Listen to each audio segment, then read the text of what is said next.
Welcome to HitPoint, the show where we talk about video games, movies, TV shows, and anything else we can think to monetize. I'm your host, Andrew Jeffries, and I'm joined by co-host Jeremy Robbins. Jeremy, how are you doing? Oh, pretty well. I took a nap today, so That sounds very excellent. I could use a nap right now. I'm very tired. No one at the Jeffries household slept very well last night, so it's been a fun day. slept on the couch. Very fun. Very fun. Since this is our first show, I did want to take a minute to sort of introduce ourselves to everyone beyond just our names, which will kind of be the normal way to go as we move forward with the show. But I did want to take a minute to explain who we are. So, Jeremy, if you want to go ahead and tell people about yourselves and what you like to do and enjoy. I not much to say about myself. Personal, I'm from the Midwest. I've grown up in the Midwest and live in Indiana, and for ever since I was young, I like playing video games, and I've been very much into movies and such. And I play now. I own a PS4 and a Nintendo Switch, and looking into eventually one day potentially trying to move some stuff to PC gaming. That's kind of stuff I play on. Play a lot of different types of games. A lot of the sports games aren't my favorites, but they're ones that are really easy just to go to. Big story-driven person, so I like a lot of story games, and also with movies as well. I'm big into the big action adventure type things of like Harry Potter, Lord of the Rings, superhero movies, things like that. All the nerdy stuff. Oh, yeah. All the nerdy stuff. Totally agree with that. Yeah, I'm also a multi-platform guy when it comes to my games. I have PlayStation 4, an Xbox One, Switch, and I do most of my gaming though on my PC. Play a lot of different types of games. Do enjoy my good story-based games, but I enjoy a lot of multiplayer shooters as well. So big Battlefield guy personally. Very much into fun movies. Very much into bad movies that are fun also to watch for entirely different reasons. But big Star Wars guy. Really also into the nerdy stuff as well. So thanks for sharing that with us, Jeremy. Did want to kind of go over what this show is about. So HitPoint is very much, we want to hit all the points that are kind of coming up in the various industries that we cover, all the pop culture news. We try to hit that, but we want to also not just talk about the facts, but kind of give our take on them, our spin on them, if you will. Go into a little bit more depth than just kind of what we're used to hearing. So we take a few extra minutes to kind of talk about some different points. And today we're going to be talking about the PlayStation 5 reveal with all the game news that came out recently. We're going to cover a little bit of EA Play and then some miscellaneous game stories that we've been hearing about recently. Jeremy, you got anything to add? Not at the moment. All right. Well, let's get into it. Our first big thing of note here is the PlayStation 5 event that happened recently. Pretty cool event. Really cool to see Sony finally show a lot of stuff that they have, because they've been so quiet for so long. We've just been dying to hear really anything about the PlayStation 5. I don't know. What do you think of the event, Jeremy? Yeah, I would agree. Everyone had been itching to hear something for a while, and with Xbox being Microsoft being somewhat consistent and just bringing some news out, Sony really had to come out with a bang, and I think that they did. I kind of actually wonder if E3 being canceled this year actually helped Sony out more than it would have before, because they didn't have someone coming out and talking about a bunch of jargon at different points. Yeah. So they were able to just focus in directly on the games. And, yeah. Just let them speak for themselves. Yeah, no, that's a really good point. I hadn't even considered that aspect of it. Because, with E3, everything is always so condensed into a week that you get just a ton of gaming news from everybody. So for Sony to just kind of have a week to just take in all the news and just dominate the headlines, that was actually a pretty smart move on their part. I hadn't really thought about that. The one big question mark that I think is still on everybody's minds is, what's the price going to be? And we've seen some dollar points floating around. It seems like the biggest number I've seen is about $500 for the kind of the standard edition that comes with the disc drive. I don't know if you've seen any other numbers elsewhere, but it's kind of been all over the place. But 500 seems to be the most consistent number.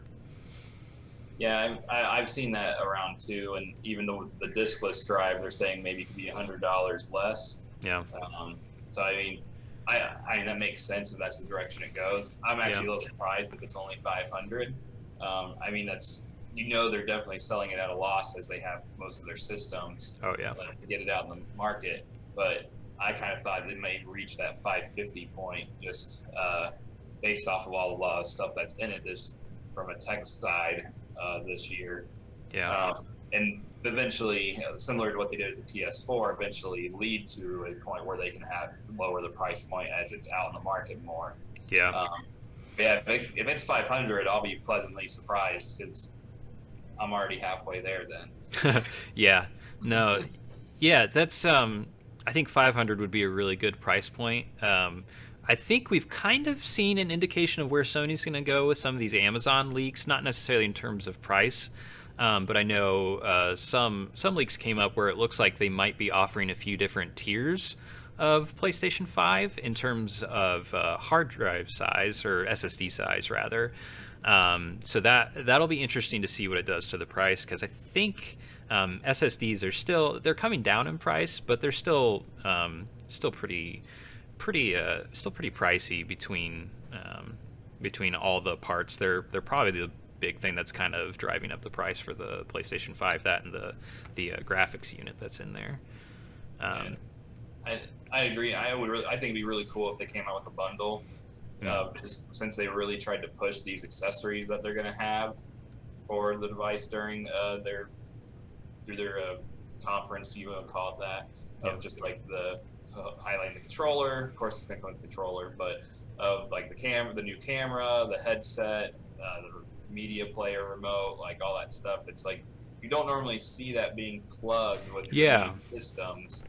It's normally a side thing of like, yeah, these are the accessories that are also going to be available that you can purchase. But when they put it all together in the same look with the actual system, it really just makes me wonder if they're looking at potentially doing a bundle, which would help them out with the fact they're going to sell it at such a loss to get some of that money back. Because if they bundle all that stuff together and sell it for $650 to $700, you're going to have a lot of people jump on it because you'll probably save like $50. Yeah, no, it's true.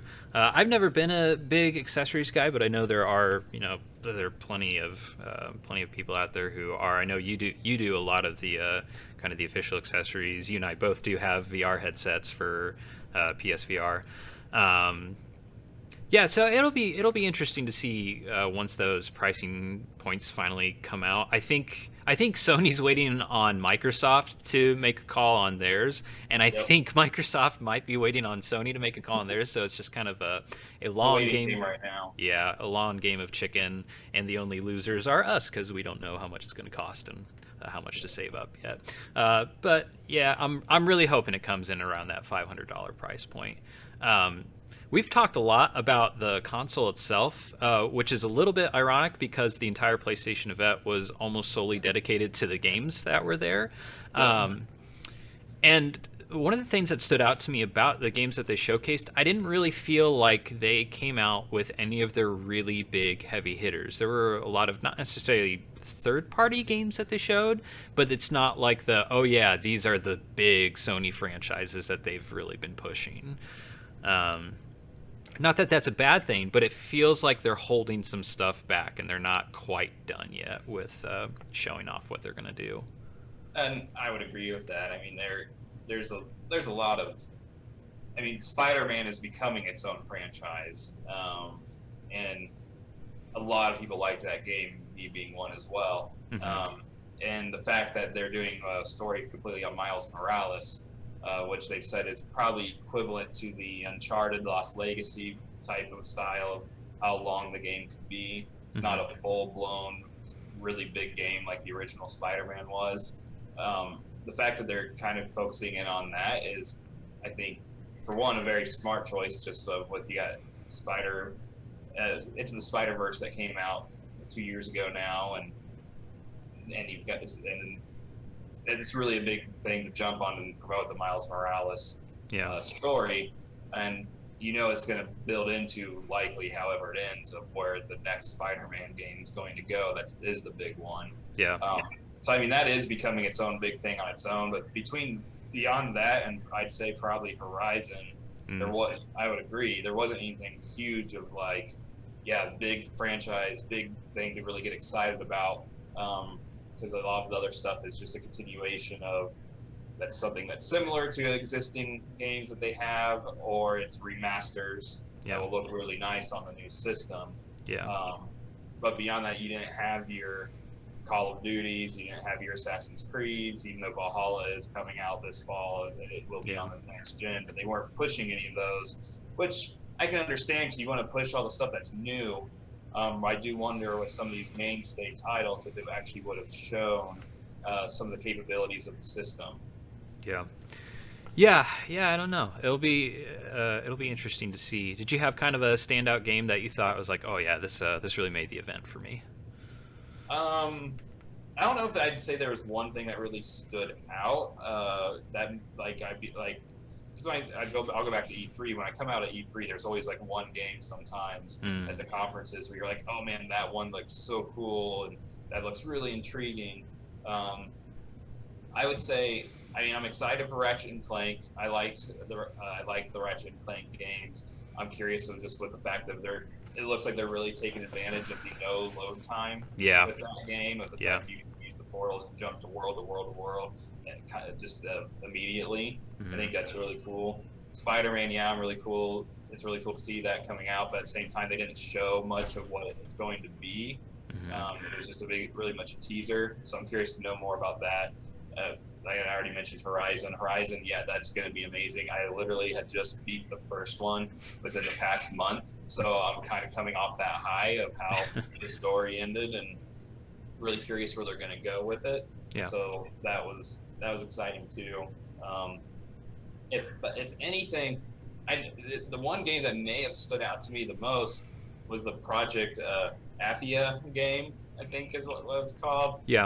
Know nothing about it, and they didn't really show much about it, but it's just, I know if anyone has seen the tech demo they did for PS5 for the ray tracing. Unreal Engine 5. I think.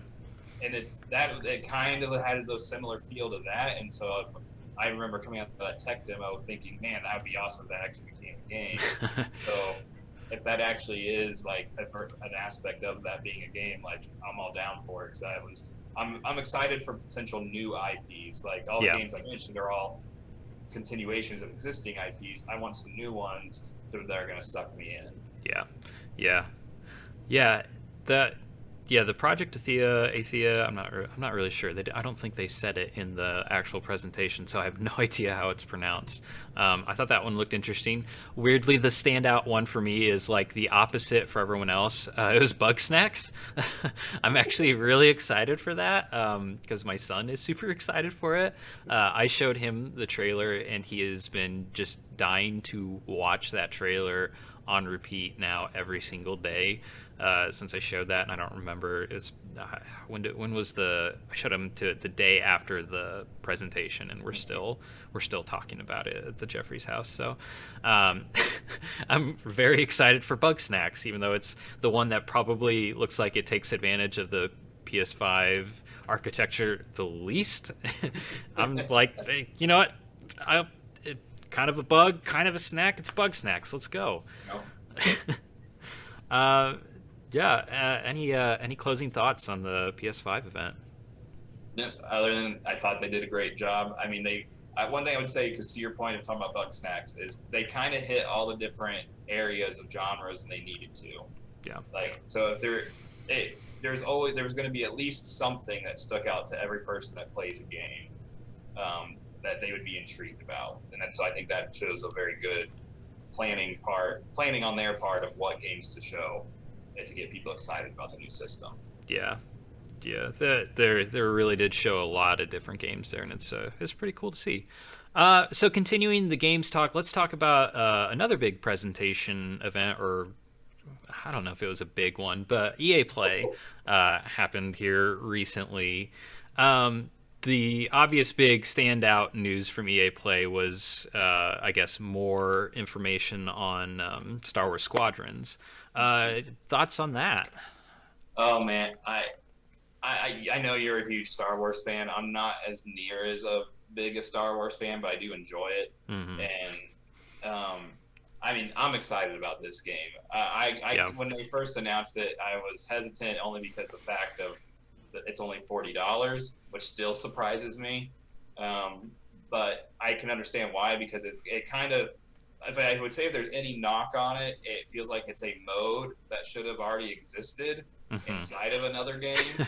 Yeah, yeah. I remember when we were watching the event, I made the comment that this is everything that the Battlefront 2 subreddit has been dying for the past couple years. Yeah. And that's the Yeah. whole point. Is it kind of feels like it's a like it's an extended version of a mode that should have Hmm. already existed within Battlefront because it did used to exist within Battlefront back when it was on PS2 and Xbox 360. Yeah. Um, so so it's cool to see them making a game that is expanding on something that was a mode, but at the same time, it's like, yeah, why couldn't this just existed within Battlefront already? Yeah. But at the same time, it is cool. Like I like the fact that they are kind of treating it similar to like a lot of flight simulators, and that Hmm. you can use a flight stick as a controller. And I know a lot of people will enjoy that because it's going to make it feel more real, especially the fact that the whole game can be played in VR. That's what Hmm. really excites me because Yeah. I like my VR stuff. I don't. I have some games, and some of them are good. I know. I like the Star Trek um, game that they Yeah. have where you can command the whole crew and go on quests and stuff, but you never really felt like you were actually flying the Hmm. ship. It was just you were commanding it, which was their point. But to Right. have a game that is completely VR, that you can spin around in the ship, you're shooting, and you're just looking all over the place. If it delivers well on the VR side, that's the only way I'll probably play this game. Yeah, yeah. I think it looks really quite incredible. I was, it. This is kind of a topic for another video, but one of the first games that I do remember playing were the old X-wing games, and this looks like a modern X-wing. And I'm extremely excited for that because I loved those games. Like even the layout of kind of the HUD is almost the same. It's just a modern rendition of Mm-hmm. it, and it looks so good. Um, some of the flight mechanics that I see based on the gameplay trailer look a little weirdly floaty. Like it feels less like you're flying this really agile machine and more like you're just stopping on a dime. And I'm not. I hope they fine tune a little bit of that. I don't know like how easy it is to do some of the stuff that they're doing. Maybe they're just making a really difficult maneuver look easy. But some of it just looked a little bit floaty. But overall, I'm pretty excited for that. And with that being said, that was kind of the only big thing that they had at EA Play. I'm really glad I went into EA Play with almost no expectations because I think if I had any sort of high expectations, they would have been dashed. Because it was a surprisingly low key event. And that's EA for you. They constantly disappoint. Yeah, we did like a lot of their indie stuff though. That I thought those looked pretty cool. Yeah, Um, yeah, I would agree. Yeah, like Lost in Random had a really cool Tim Burton-y kind of vibe. We don't really know anything about these games except for like Rocket Arena, like in terms of gameplay wise, what they're actually gonna like practically look like. But they definitely look neat. Um, and for all of EA's faults, I think their indie lineup is surprisingly good, and they do a pretty decent job at supporting their more independent type projects. Yeah, and I would agree with Lost in Random. It has that interesting look to it. I was glad to see it wasn't a side by side platformer. Hmm. Um, I mean I know I'm not that's not my really type of game. I love one of the reasons why I loved it. Kind of weird side note, but one of the reasons why I enjoyed the Nintendo 64 when it came out was because of the shift to everything being 3D, and you could go forward and backwards now Hmm. as well as left to right. So going back to playing a game that's all left and right, even if it looks really cool, I'm like, why? At least for me. Yeah. So I was one thing of because of the look of the art and of Lost in Random, it does actually stick out to me more because it is a game where you're actually going to get to explore Hmm. and see things. So that was really cool for me. But yeah, out of the indie games they showed, I'm probably in the minority of people, but I really liked the look of Rocket Arena. Yeah. Um, and the fact that it comes out on July 14th, I'm gonna be getting it right when it comes out. Yeah. Yeah. um, I a lot of people when they play shooters don't like rockets and just having that be the only option, Yeah. but I absolutely love that because I love the whole explosions and getting blasted places. And as I looked up more about the game and read about it after EA Play Live, they talk about how it's not like you just get hit and you automatically die. It's you're trying to knock people out of the arena, Mm-hmm. and you can get back in. And the players have different capabilities and Yeah. special abilities, and so that's like there seems to be a lot of depth for it for it being a rocket launcher type of game. Yeah. Yeah. That. Uh, I didn't feel like those details were super clear in the actual presentation that they showed. That it's a bit more like Smash than it is. I don't know, like Team Fortress, where it's you're not trying to kill each other, you're trying to knock each other out. And I didn't realize that, but I do like arena shooters a lot, and this very much is an interesting take on the arena shooter.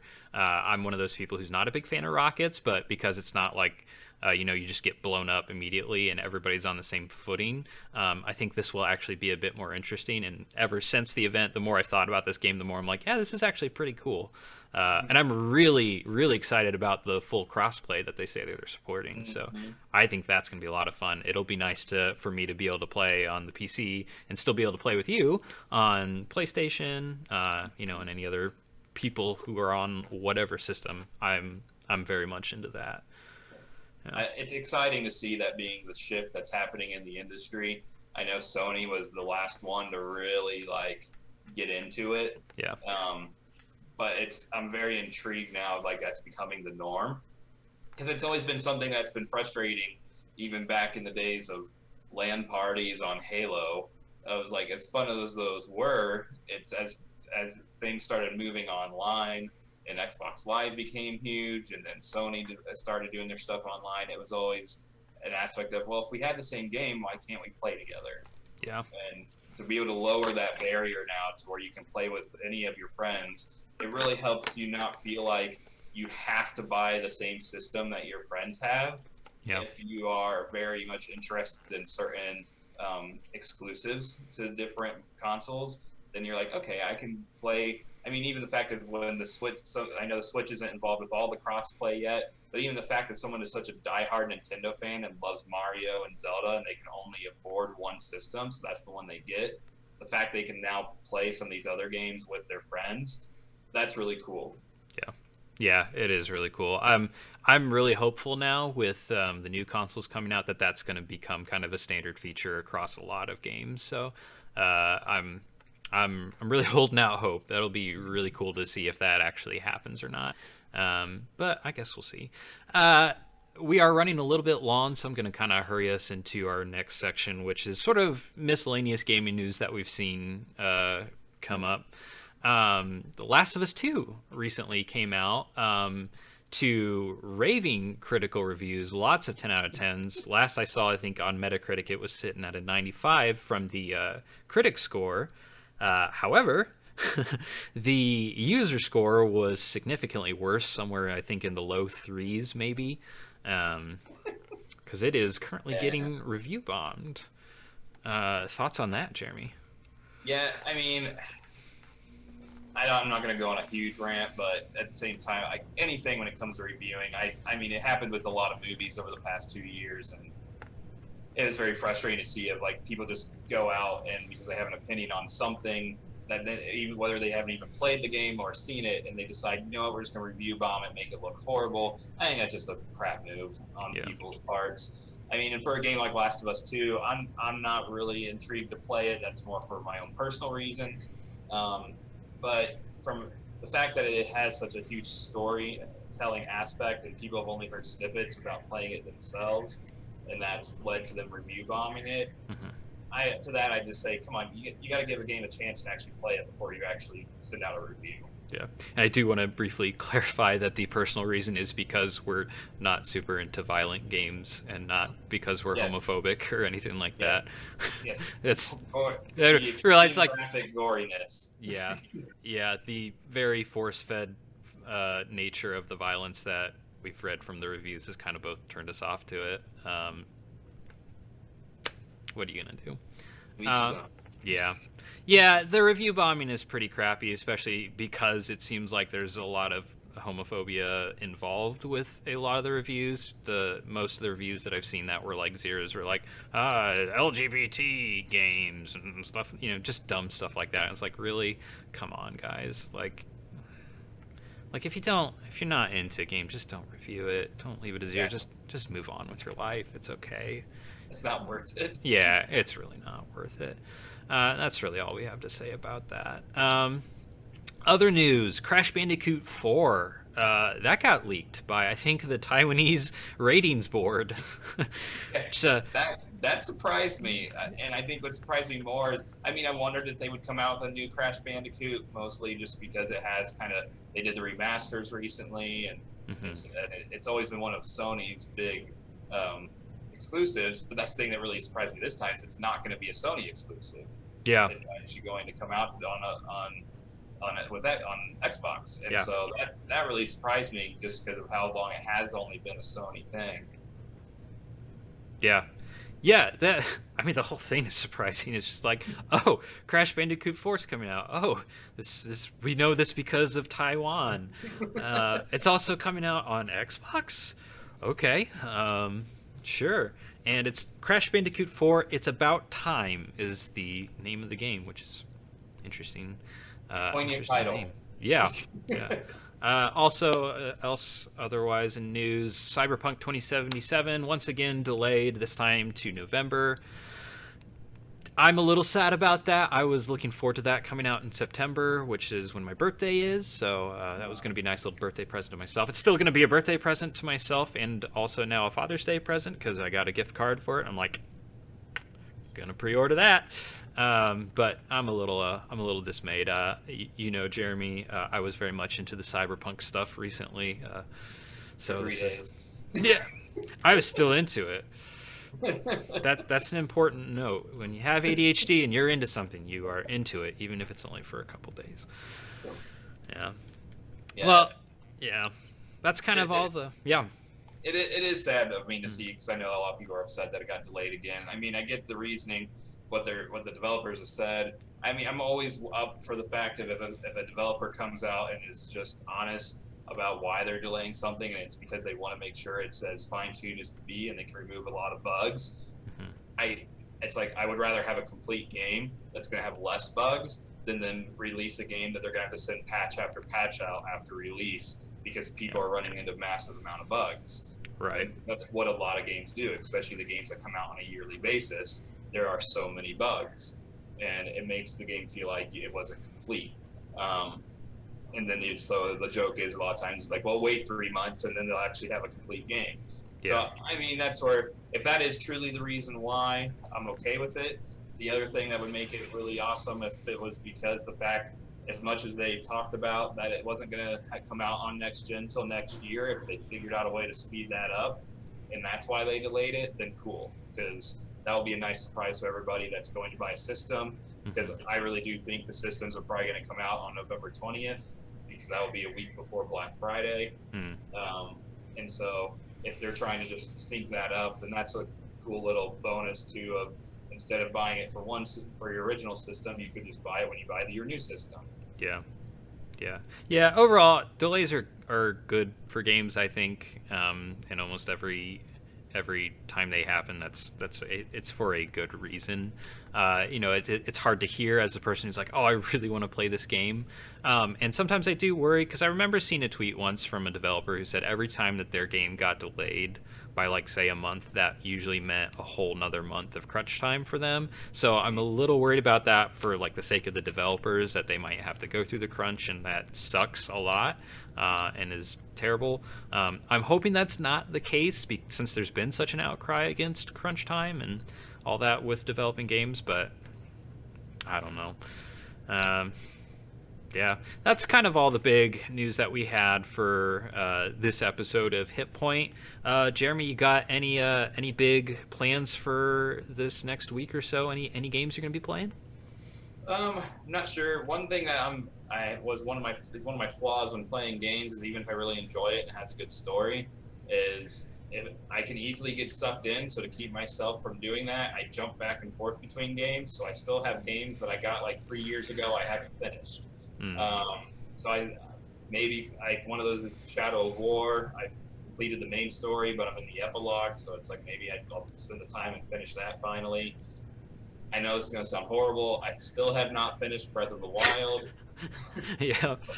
I'm to the point where I could go fight Ganon, but I want to do some of the other things and get like some of the cool armor and other extra things that I haven't done before. So yeah, I'm kind of in that zone of where I go back and forth where I'm like, okay, I really want to focus in on a couple games I haven't finished and try to finish them, and then I go back to playing a sports game or something that I can just pick up and put down really easily. Sure. Which I know we didn't talk about, but one side thing I just want to say I do think is cool with the next gen stuff, because it's especially being announced with they've announced it with FIFA and Madden, is that you are going to be able to buy those on current gen, and and then upgrade that to next gen if you buy a system in a certain amount of period.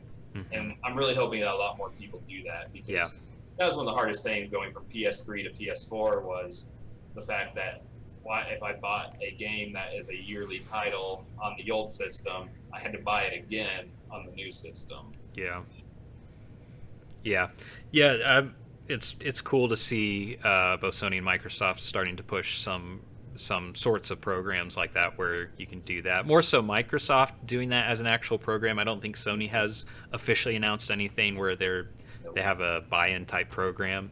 But I know Cyberpunk, if you buy the version of that, you'll get the next gen upgrade if you have a next gen system.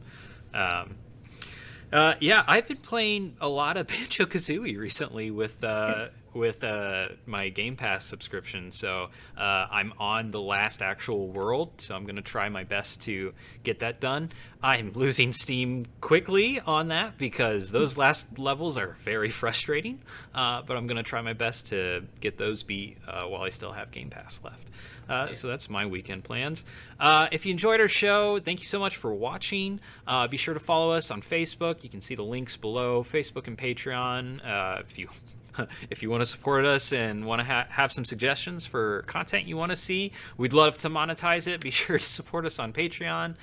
We have a nice little $5 tier.